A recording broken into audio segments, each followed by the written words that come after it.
Hey guys, hey gals, this is Tom Zoot from Can You Get Me In? I hope you enjoyed looking at the loot last week.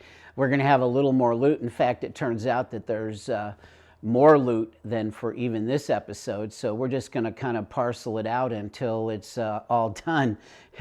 Anyway, we got to go see Steve-O. Steve-O hit town. He came here to Chattanooga, and he had just picked up his ass kicker, which I would call it an RV, but it's a four-wheel drive RV, and he probably called it something. But anyway, for those of you that watch all the social media, you probably saw the video of me walking up to Steve-O's ass kicker and him coming out. Man, 15,000 of you have watched it, so I know you've seen it. And this was some loot, so you got a preview of the loot if you've seen that video with me walking up to the ass kicker. I'm going to twirl like Gene Simmons told my wife to twirl and then said that she was the only one that wouldn't twirl for him. So I just did the twirl for you, Gene. And I'm going to take this jacket off because it's kind of hot. But I'm just going to stick it right over here. As you can see, it's way too big for me. And if you did see that video, it is too big for me because I used to weigh a lot more. I've lost about 100 pounds in the last 10 years.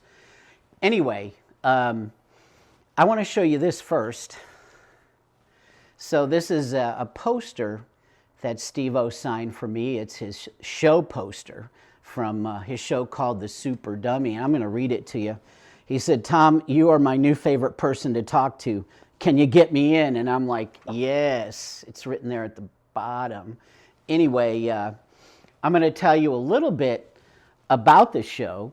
And man, if it's coming to your town, you need to go see it. But he's taken on a crusade to get people to get colonoscopies, make sure, as he said in his show, it's his cause because nobody has to die of colon cancer. Just get a colonoscopy and it's an easy heal and fix to get rid of that cancer. And I thought that was admirable. Like Steve-O said, he just turned 50 and he's feeling the wear and tear on his body, and he doesn't know how much longer he's going to continue to do crazy stuff like staple gunning his ball sack to his leg, which got him arrested in Louisiana, I believe. And of course, he did an enema trick, which I won't give it away, but needless to say, stuff shot out of his butt about 3 foot high into the air. It is an X-rated show, but it's awesome. But, Steve-O coming to Chattanooga to a sold-out show was quite the event. Back to the next thing I wanted to talk about is I recovered some Tesla loot, and I was really excited because I remember saying to someone a couple months ago that I couldn't find any of my Tesla stuff. And of course, one of the things that was in one of the boxes was the Reel to Reel tour. And I want to get that up there so you can see it. So when a band goes out on tour, you have this tour guide, and it was in one of the boxes of the recovered loot. And also, we got there were some t-shirts that were recovered, and this lists all the songs that are on Reel to Reel, and it was cool to get that back. And then this other one was just like the tour shirt with the dates on the back, and it is so cool to get my Tesla stuff back. And I want to show you. This was the Blue Jean tour jacket, and I'm going to go ahead and lay that on everything else. And I dropped this down. It was in the shirt. So a lot of people I don't know if you ever saw this, but this was a Tesla record that I produced, and the band and I, we went back to all of our favorite songs from the 70s. And we did a covers record with them. We went down to the Sonic Ranch in Texas, and we recorded them all analog on tape machines and all that kind of stuff. And when you bought it at the store, you got disc 1. And I don't want to drop it, so let me make sure it's sticking on there. Anyway, when you bought a ticket for the show and I showed you the tour shirt with the dates on the back and the other red shirt had all the songs on this, you got disc 2. So the only way that you could get both discs is if you bought a concert ticket for Reel 2 and Reel 1 you bought at the store.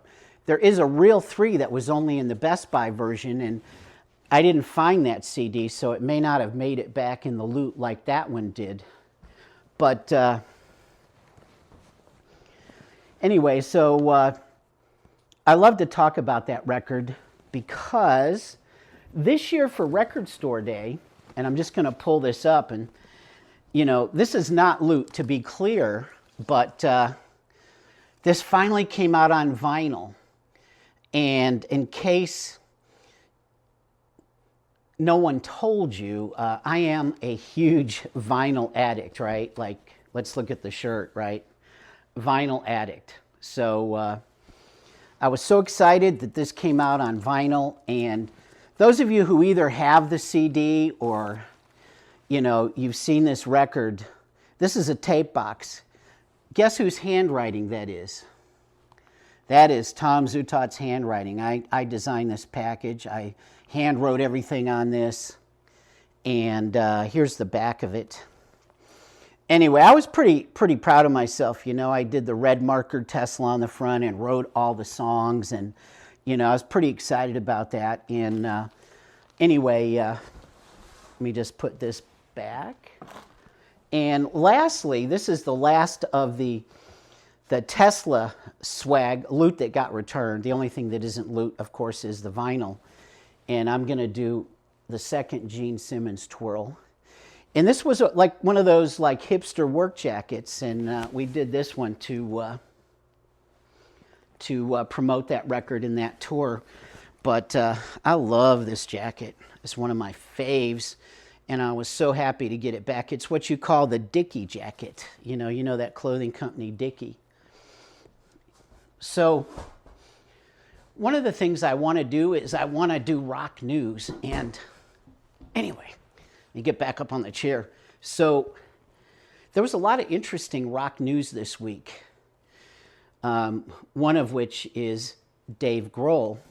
And, you know, who would have thought that the drummer from Nirvana, right?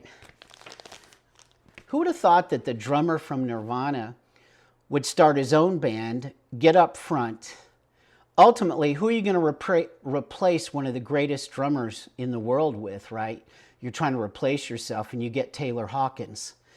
But I love this record. It's got I'll Stick Around and a couple of others. But this is that very first Foo Fighters record. And if we're going to talk about news, this gun doesn't look that dissimilar from the guy that shot the head of United Healthcare in New York City. And, you know, it amazes me, we're talking about news, that he basically printed that gun on a 3D printer. How scary is that you can actually use a 3D printer, make a gun with it, make a silencer with it, and kill somebody? It's just crazy. And it's interesting. He's become like a crusader for the high cost of health care and all that kind of stuff. They transported him today to New York City to face those charges. And it was like a high security operation. Anyway, so Dave Grohl's in the news. And I think, you know, if you haven't heard, you know, and this becomes more, you know, kind of more a shock to the system than it really needs to be, because let's face it, you know, most rock stars have extramarital affairs. You know, they're like sailors with a girl in every port. Not all. There are some that are faithful to their wives or significant others, so not everybody. But, you know, Dave Grohl is such a great guy, a nice guy, a good guy. Everybody loves him. Every fan, whether you like his music or not, he's always in the right place at the right time doing the stand-up thing. So the shock to the system was that Dave Grohl had an extramarital affair that produced a child, and he came clean about it. We know that he and his wife took off their wedding rings and bands, and, you know, he's working hard to restore his marriage. He canceled his tour for next year. And I think if it were any other rock star, it wouldn't have been such a shock to our system that he had an out-of-wedlock kid. And he's going to be a stand-up father to his 3 daughters with his wife and this new child that was just born. Now, back to the loot. behind me, and I'm going to pick this up, is a recovered Coca-Cola sign, but it's not just any sign. And it's really hard to find these outdoor metal signs that are in good condition. So I want y'all to see it. And believe it or not, I don't drink it anymore because of the sugar. Or I should say, in this country, corn syrup. I'm not opposed to drinking those Mexican Cokes every now and then that have, real cane sugar. But I have a funny story about that. So back when that new Coke came out, I got really concerned, because I was a Coca-Cola addict. My mom was a Coca-Cola addict. In fact, at the wedding, we had those little, tiny bottles of Coca-Cola on every table in celebration of her because, she had passed on.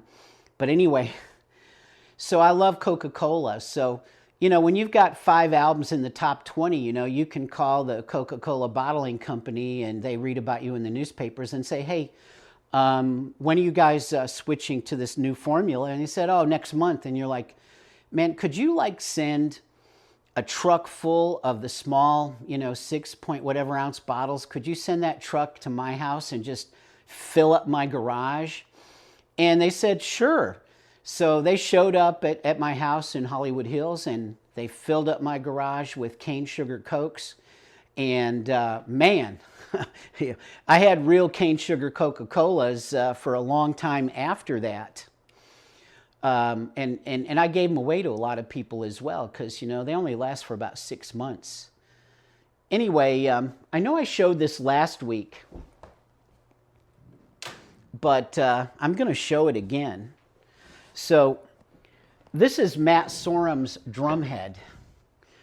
And, when he was in Guns N' Roses. So anyway, the significance of this is Matt Sorum popped up in the news this week. And, a lot of people, they don't understand why neither Steven Adler or Matt Sorum were in the Guns N' Roses reunion. And I don't quite understand it either. But Matt said something that I thought was really true, which is, he said that he wasn't invited to the GNR reunion and it used to bother him a lot.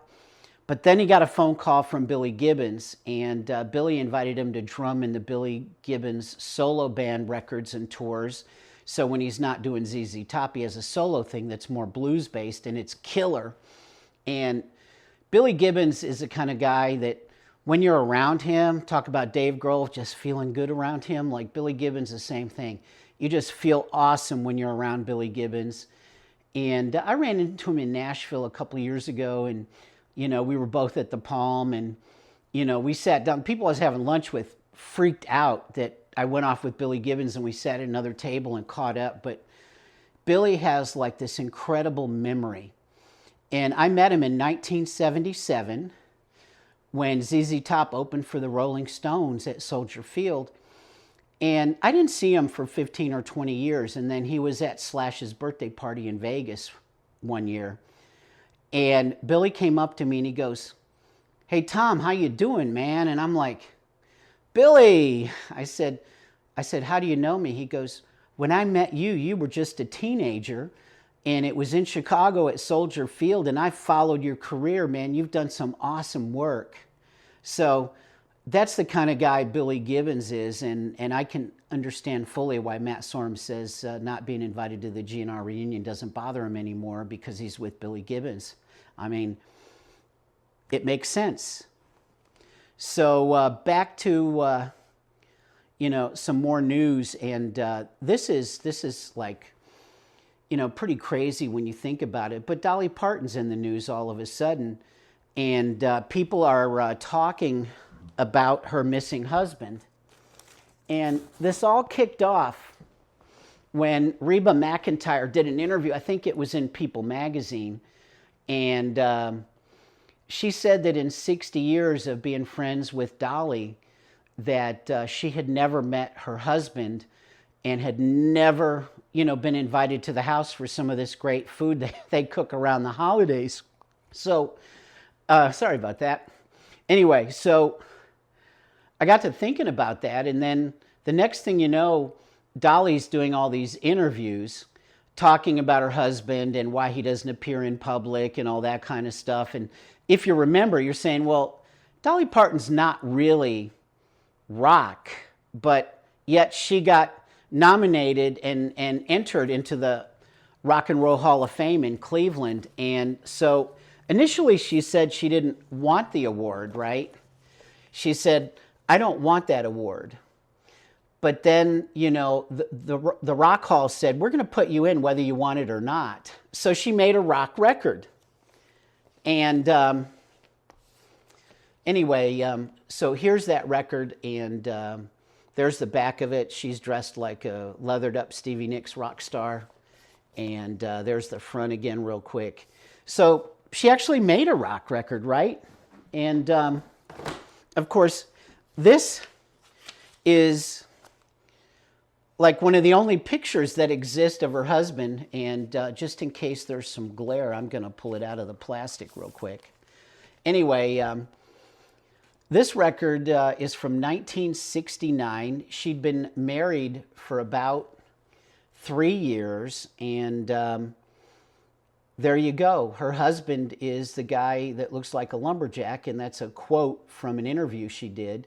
So she put him on the album cover, and I think he was seen once in 1999 at the Country Music Hall of Fame induction or something like that. But why are we worried about Dolly Parton? I mean, why are we wondering if she has a husband or doesn't have a husband, or if her her best friend from high school is with her, or any of that kind of stuff? I mean, Dolly Parton is a great human being. I mean, she's just like, she gives books away to kids. Any kid, I think in Georgia or Tennessee, I don't know if it spreads beyond that, you can sign up when your kid is born and your kid will get books. She's done a lot to help the people in Eastern Tennessee. She did a lot to help people that in Western North Carolina that were hit by that hurricane recently. She's just done so many wonderful things. And then, Dan Rather, like when I was a kid, Dan Rather used to be one of my favorite news anchors on CBS. And now he's got a show on Access TV.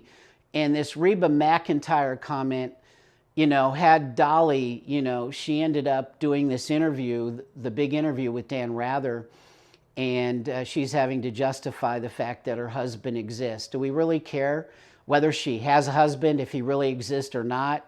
I would say he does, but this is, she's like an iconic hero to Tennessee, to the United States, to the world. I mean, I don't think you could find a better human being, but I wonder why all of a sudden we're worried about whether she has a husband or not, or whether he really exists, because Reba McEntire, her 60-year friend, says that she's never met him, seen him, or been invited to the house for one of these killer meals they talk about. One last interesting fact about Dolly Parton, and I found this really interesting, is she never communicates by cell phone or by the phone, period, even a home phone. If you want to communicate with Dolly, it's all done by fax. And the way we found this out, because it was kept a secret too, I guess, is Miley Cyrus is her goddaughter. And when Miley needs to ask Dolly a question, Miley had to get a fax machine, and she faxes Dolly's fax machine, and then an answer comes back via fax. So anybody still got a fax machine in their house? If you do, if you can find Dolly's fax number, you might be able to get a hold of her. Another piece of loot that was pretty exciting for me to get back were my Kiss 8-tracks. When's the last time you saw an 8-track, right? You got the Ace Frehley, you got the Dynasty. Of course, what would any Kiss collection be without Destroyer, right? You've got Rock and Roll Over, Love Gun, and lastly, you got the Alive 2. So these had been missing for quite some time, and it was great to get them back. Now, I need to find my 8-track player. It'd be nice to find that, because that's still missing. So Now we get down to the Zoot thought of the day, and I'm going to tell you something. So Christmas is coming, and I actually had dinner with Mick Jagger and Jerry Hall while they were still married, and it was on the island of Mystique in the Caribbean.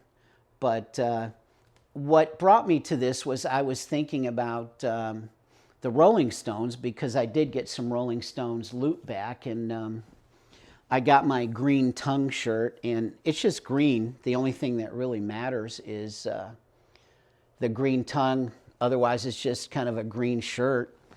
And this, kind of like that Tesla Dickie work jacket, I'm going to put this on. This is my cool Rolling Stones jacket. And I guess I'll do yet another twirl for this one. I never thought I'd see this again. And, it's one of those cool things that you pick up at a concert. And now I'm going to take it off and put it down. But anyway, so it was cool to get a couple of Rolling Stones things back. And, and I did find a couple of records too. And I'll show you those real quick. So this is one of those, real expensive original master recordings of Sticky Fingers. That's my favorite record. And I guess in the pile of records that was in one of the loot boxes, that was in there. And so was my first pressing of Exile on Main Street. And these two were kind of separated because they were like my favorite records, of the Stones. I love these two records. I do love songs on almost all their records.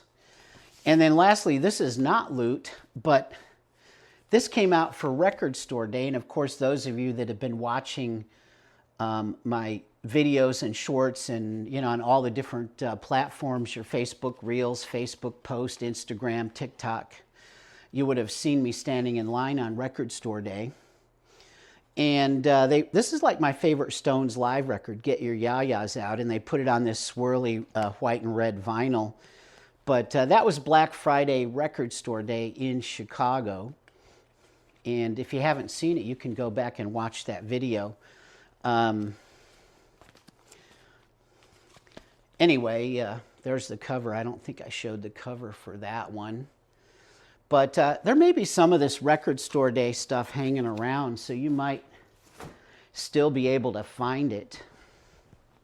But you can watch the short of me walking the line on Record Store Day in Chicago.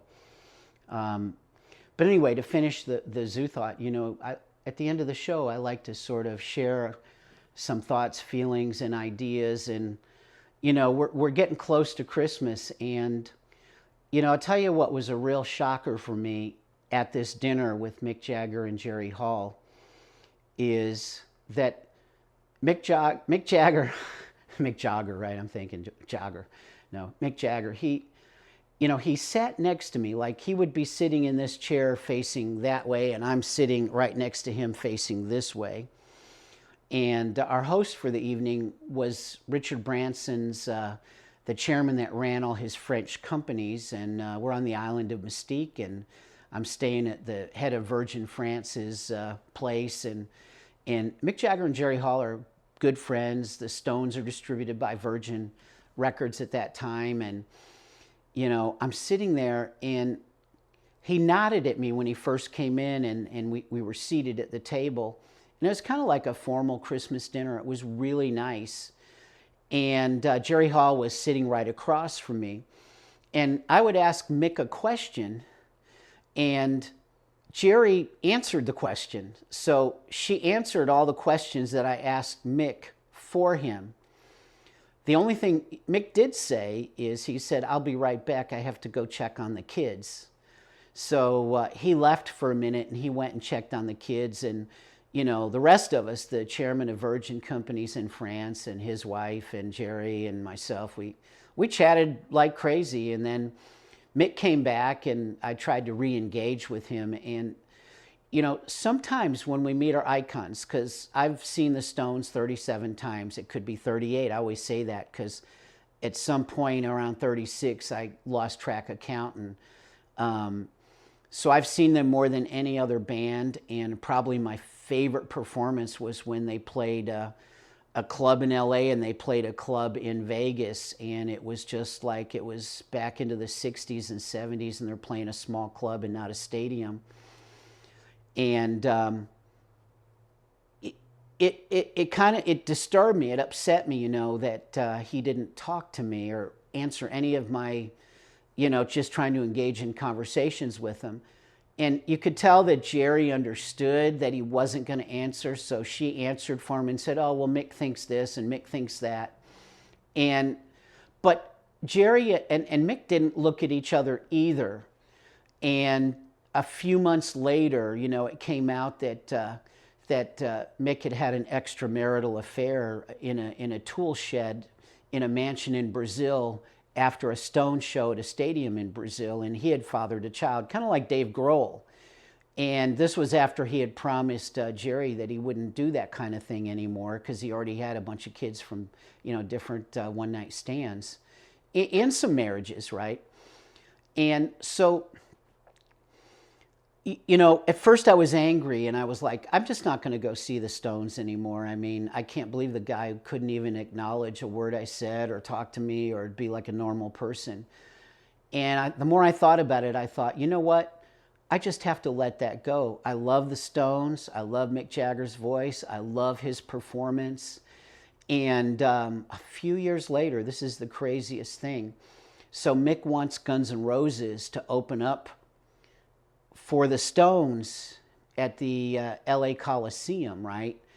And he wanted Guns N' Roses to do the whole tour, to be honest with you. This is during the Use Your Illusions days. And, the band ended up saying, hey, we'll do the 2 LA shows, and that's that. And that's the famous show where Axl hinted at the band's future demise because of certain band members doing drugs. But when I was backstage with Axl and we were meeting Mick Jagger, I mean, he talked to me a lot. And I don't even think he realized it was the same guy that he didn't even acknowledge at Christmas dinner, So I guess what I'm saying is Christmas is coming, and sometimes when you meet the rock stars that you idolize and worship growing up, they don't turn out to be the men that you thought they would be, maybe on a human level.